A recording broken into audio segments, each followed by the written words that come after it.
we're super excited. They're a great team. We're gonna have a great atmosphere here. So a lot of guys here have never experienced really anything that's gonna be this weekend. So we're excited. We let them know we're completely different teams than we were last year. So I mean, us playing them last year is kind of irrelevant almost because we're so much different this year than we were last year. But I mean, everyone's excited. We're excited to train today and get after it. What do you know about this year's version of the team? Have you guys done any kind of deep dive into what to expect from this group? We just know they play the game hard and that they're a great team. So SEC weekend going to be a great atmosphere, like I said. So I mean, everyone's going to play up a little bit. So we're excited. What are some of the drills you guys have used to, I guess, improve your approaches of the play? Oh, I mean, everything just about. I mean, we spend hours a day in the cages doing different things just to kind of stick to your training. I mean, we got to know when we get out on the field, you want to do the same swing that you do in the cages that you work on every single day of your life. So we just got to know that and just stay right on the mental side when we go out there in the game and just stay confident.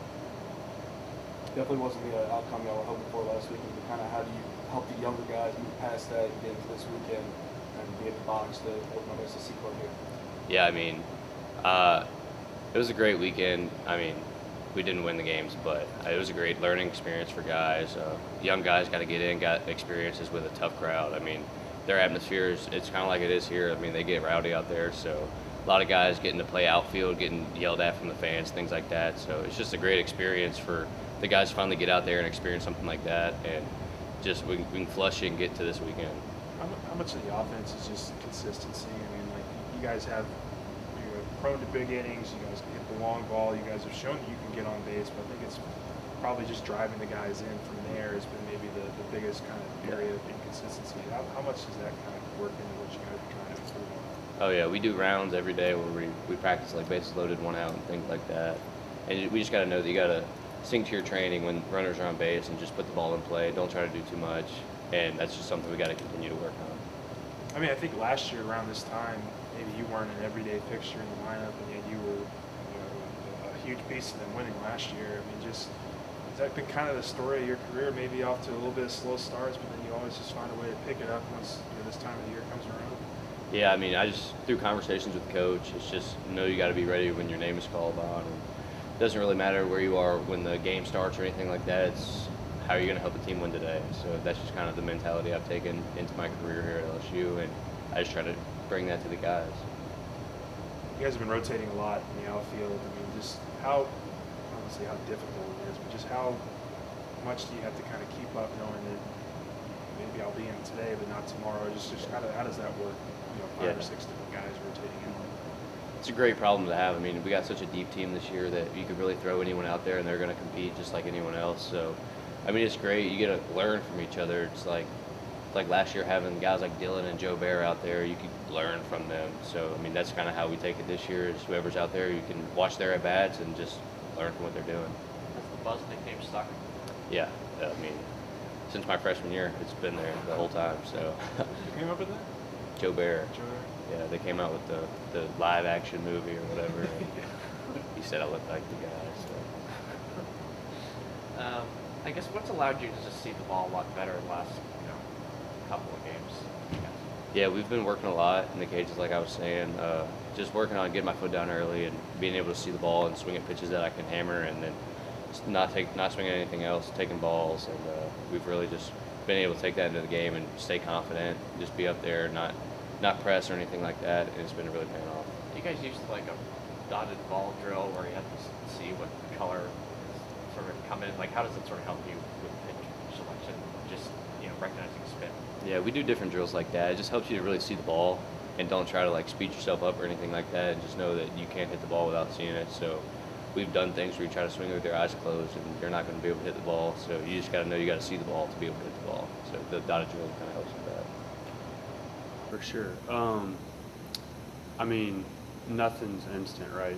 You start working on things and you don't really see the product of the process for a while. So as we start dialing everything in and keep working, I think that towards the end of the year, you'll definitely see the finished product and how our potential of what we can do will certainly start to come out. You faced some of these guys before that you're going to be playing this weekend. Caglione, Ty Evans.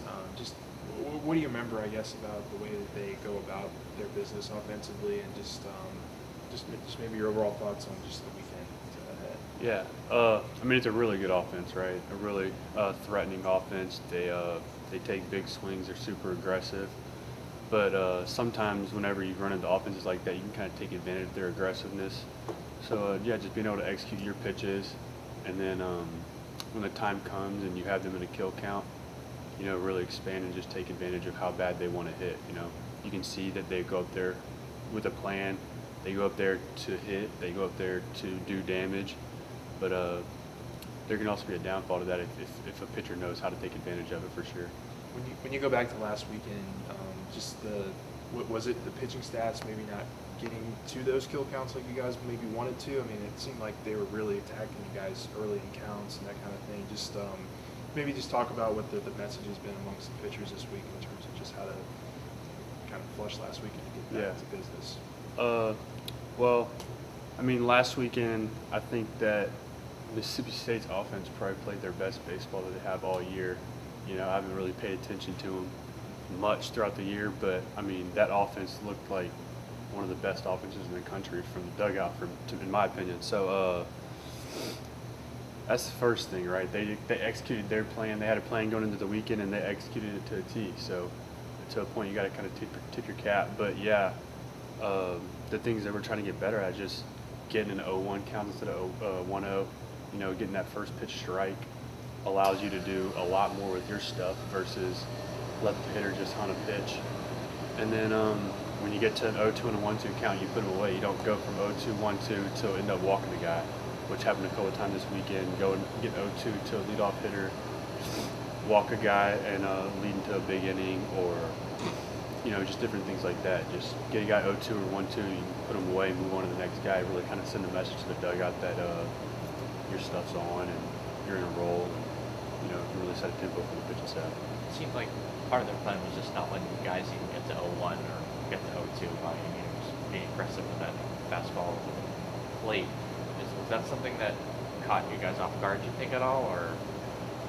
Yeah, I just think that they were sitting pitches, that they were selling out to their pitch. There was a couple of times that they took a couple of really bad swings and it looked like they were selling out to something different than what they got.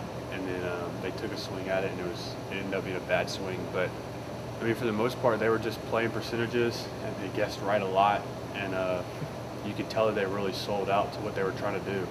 So I mean, they executed their plan. There's nothing really you can do about it. You just move on. Scout Florida, come up with our plan against Florida, and then just go out there and try to execute it as well as Mississippi State's offense did against us. So it sounds like you guys don't overreact to a weekend like that, where it just seems like everything's going right for the opponent. Yeah. You guys. I mean, how do you feel like you guys executed your plan going into that weekend? I mean, like, is it just did you guys feel like you had a plan that you thought would work, and then it's just tip your cap to the other team kind of deal, or? No, we definitely didn't execute the way we should have, for sure, 100%. Like I said, there was times we got an 0-2 counts and we didn't throw the kill pitch. There was times that we brought guys in out of the bullpen to get a guy out, and they didn't get that guy out, which is something that's super, super stressed, right? The way that Coach Johnson uses the pen, he plays matchups heavy. So if you're coming into a game, it's because you match up really, really well with the guy.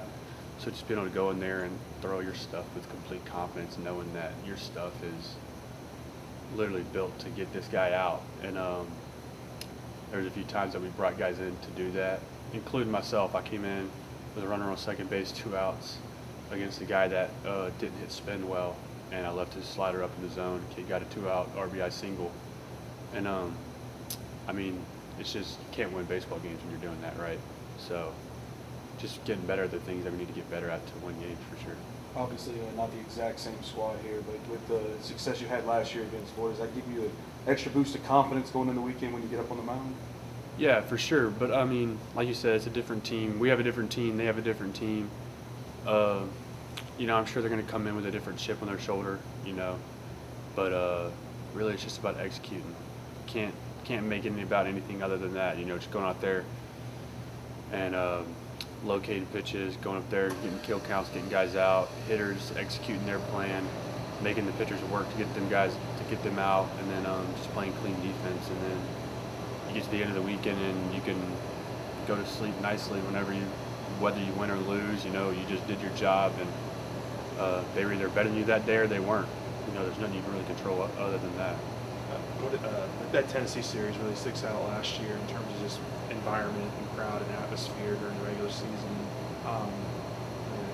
Most people expect another kind of weekend like this, like that, this weekend. Just how excited are you guys to kind of get out in front of fans again and have all that support behind you? Yeah, it's a blast. I mean, there's no environment in college baseball like the box whenever it's rocking.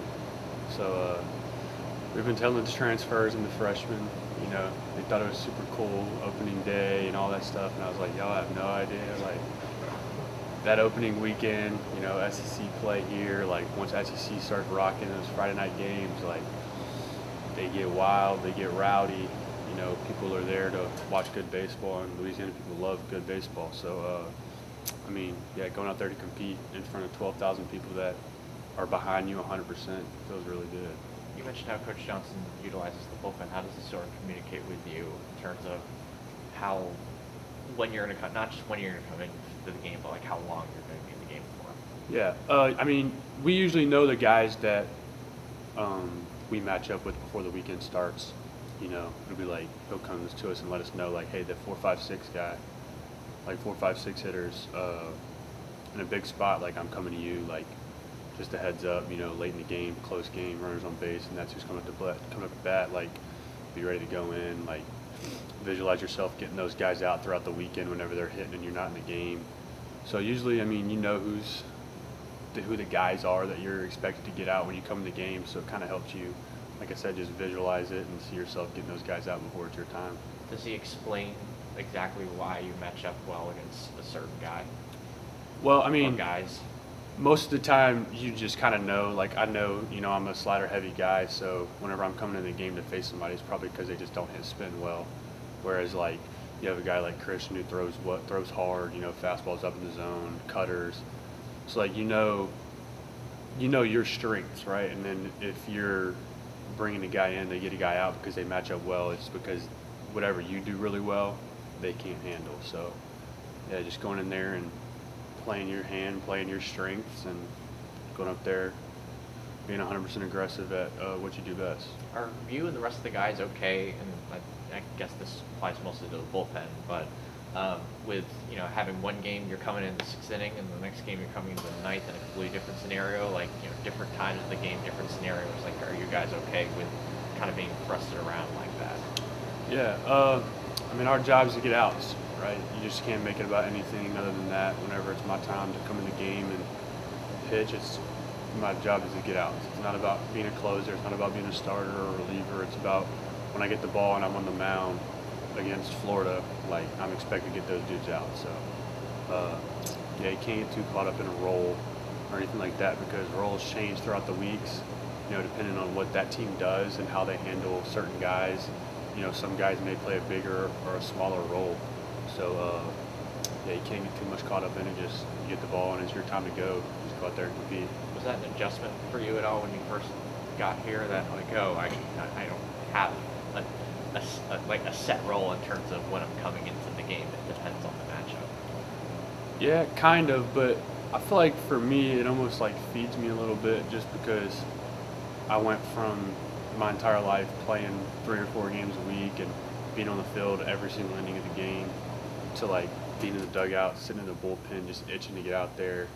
And then, I finally get the ball and I get out there and it's like all the energy and enthusiasm and all the just want to get out there just kind of comes out of me all at once. So not really knowing exactly when you're going in the game may kind of play into the fire that I play with a little bit. But, I mean, yeah, like I said before, just not making it anything other than just going out there and get outs can really help you not really worry about the role that you're playing. Because you would go from like shorts